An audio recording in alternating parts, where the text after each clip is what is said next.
জনপ্রিয় অভিনেত্রী মেহজাবিন চৌধুরী অভিনয় ক্যারিয়ারে এক যুগের বেশি সময় পার করে এবার নতুন মাইলফলক স্পর্শ করেছেন। সম্প্রতি তার প্রথম সিনেমা প্রিয় মালতী মুক্তি পেয়েছে গত 20 ডিসেম্বর।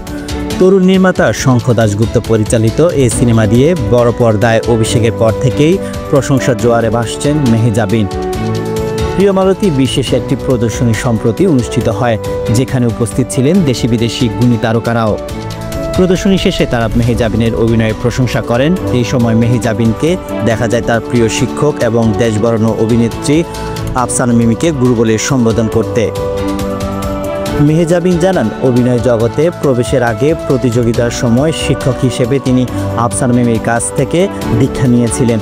অভিনয়, সংলাপ এবং অন্যান্য খুঁটিনাটি বিষয়ে তার হাতেখড়ি হয়েছে এই প্রথিতযশা অভিনেত্রীর কাছ থেকেই।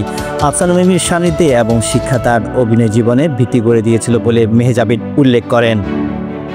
প্রিয় মালতী সিনেমার মাধ্যমে মেহজাবিনের বড় পর্দায় যাত্রা যেমন দর্শকদের কাছে নতুন উন্মাদনা তৈরি করেছে, তেমনি তাকে চলচ্চিত্রের নতুন সম্ভাবনা হিসেবে দেখা হচ্ছে। আফসানা মিমি এসেছিলেন প্রিয় মালতী সিনেমা দেখতে। বড় পর্দায় মেহজাবিন কেমন করছে জানতে চাইলে গুরু আফসানা মিমি জানান, তার শিষ্য ভালোই শুধু করেনি, খুব ভালো করেছে। I'm so proud. Please, এই সিনেমার সাপেক্ষে কোনো ইমপ্রুভমেন্টের কোনো আলোচনাই হবে না।